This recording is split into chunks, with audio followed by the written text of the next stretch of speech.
Hello, and welcome to Around the Political World with John Rothman.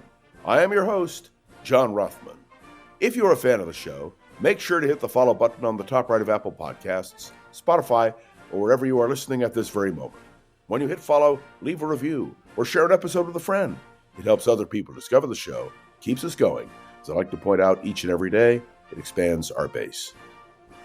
I had a tough time this morning deciding what to address, but I want to begin with the decision by the Trump administration to dismantle the Department of Education. People are being laid off, the department essentially is being crippled, and the ability to function, well, it's over. Remember that the Department of Education was created in 1979 by a vote of Congress, and that the President of the United States, Jimmy Carter, signed on. And so there was no question that the Department of Education was a fully funded department of the federal government. And now, Donald Trump, in a unilateral action, has decided to disband the Department of Education. More than that, he has dismissed more than half of the people who work for the Department of Education. Well, let me point out clearly, I don't think that's within the president's power. And I think the Congress ought to stand up and say no, but they won't. Because the Republicans in Congress, first of all, have generally opposed the Department of Education, but second of all, are granting to Donald Trump unlimited power. The Republicans in Congress, well, where are your guts? Where are you willing to stand up and speak out? I think that Donald Trump is violating the law by disbanding the Department of Education. And there's more. The Black Lives Matter Plaza in Washington, D.C., the Republicans in Congress have voted to have it removed. And so the art is being destroyed. And, well, again, the Republicans in Congress are demonstrating, I believe, their inability to do anything but be destructive. And I say that with some regret.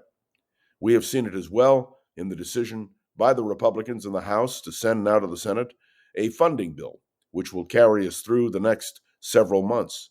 But again, the Republicans have betrayed the very essence of who they are. Now, I happen to be glad that they're doing it. They don't want to take the heat for the government closing down. But this is something unheard of, and that is the Congress caving to the executive branch of government. Do you understand? This is a blow to American democracy. I don't say it lightly. I say it frankly. I say it candidly, and I say it with deep conviction. Where is the courage that the Republicans should be demonstrating? And now we have foreign policy. Let us turn directly to the question of Ukraine. Marco Rubio is touting the fact that there is a peace deal. There is no peace deal. What there is a proposed ceasefire. And let me point out to you that the Russians have not yet accepted the ceasefire, and that even if they do, all it will give them is more time to restock, resupply, and be ready for the next offensive. And you know that's what's coming.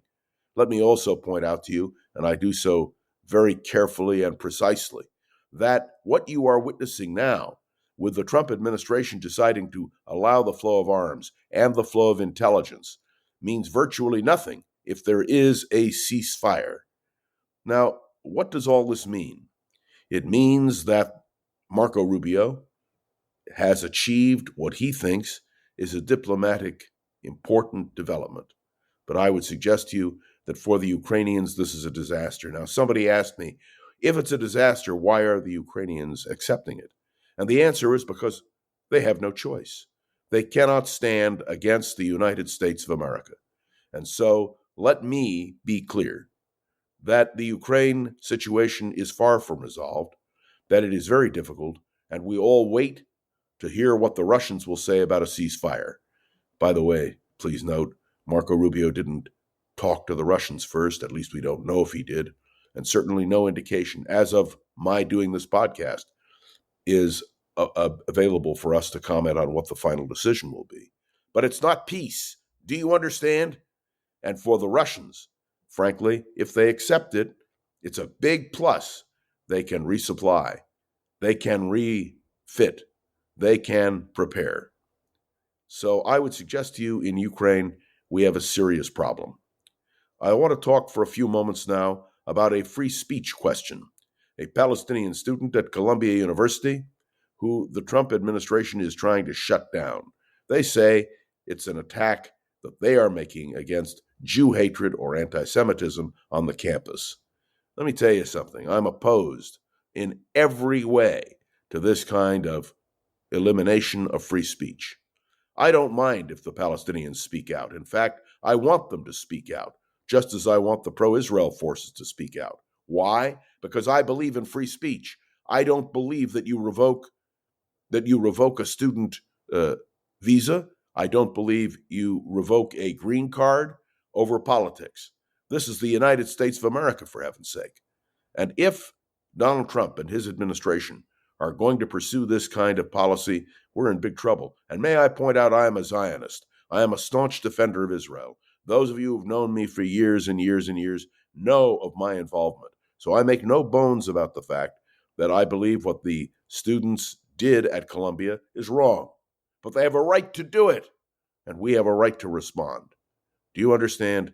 The elimination of the Department of Education, the elimination of free speech, and by the way, the attack on government agencies, including, it appears now, Social Security and Medicare and Medicaid. These are things which are intolerable. And yet the President of the United States is acting as he said he would, like a dictator. He is ruling by executive order. And let me be clear. The Congress is rolling over and playing dead. This is the weakest Congress we have had in American history. I might be exaggerating slightly, but not much. It is time for the Republicans in Congress to realize that they are a co-equal branch of government, that they have responsibilities which are determined by law. To have these massive layoffs, which are taking place, not only in the Department of Education, but throughout government, weakens who we are as a nation. And when a president of the United States can take these actions unilaterally without the support of Congress, I think we've got a big problem. I think there will be a moment when we will catch on. That is, the American people will stand up and just say no. But you know what it's like? Only analogy I can give you is during the Vietnam War, when the number of casualties was announced each night by Walter Cronkite on television, or the hostage crisis, when Ted Koppel announced how many days in the Iranian hostage crisis. Do you remember those events? They hit America hard because we were directly affected. Well, for those who are being directly affected by what Donald Trump is doing, I hope for every action there's a reaction. And I hope the blowback is a tough blowback, because to be very blunt with you, I believe what the Trump administration is doing unilaterally, without consent of Congress, with a department so-called of DOGE, which is not a government department. And by the way, did you see Elon Musk yesterday on the White House lawn with 5 Teslas? And Donald Trump promoting Tesla even as its stock was falling? Do you understand? We have a pitchman in the White House. And this president, I think, has acted irresponsibly. If any other president of the United States had done what Donald Trump is now doing, there would have been cries to high heaven for his removal from office. No, the White House should not be used as a place to pitch an automobile. And Elon Musk may be his good friend, but it's unconscionable. And I believe the American people need to stand up and just say so. Clearly, precisely. Now, I've raised a lot of subjects with you this morning, and I won't apologize for it. I will only say that I wish we had a forum where we could elaborate on all of these issues. But at least these are things you can look at, you can see, you can hear. And may I say, we are in a battle now, as Joe Biden said in one of his last messages to the American people, we're in a battle for American democracy, for the system of government which has protected us and nurtured us, and which may have committed abuses, may have spent too much money, but which, bottom line, represents the greatest democracy in the world. And what you now see is an autocracy in Washington, D.C., something I never thought I'd see in my lifetime. Does this sound like an extreme statement? It may be extreme, but it's true.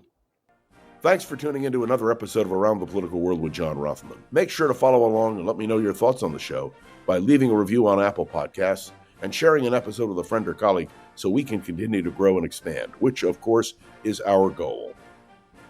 And, of course, I want to say you can Interact with me on Facebook, on LinkedIn, and of course, you can contact me directly by email. I try to answer each and every one of your comments. I do my best, and if I miss you, I apologize. And now to Go-Go Zoger, the wonderful producer of this podcast. Go-Go, thank you. Great job as always. I will be back tomorrow, right here on Around the Political World with John Rothman. See you then.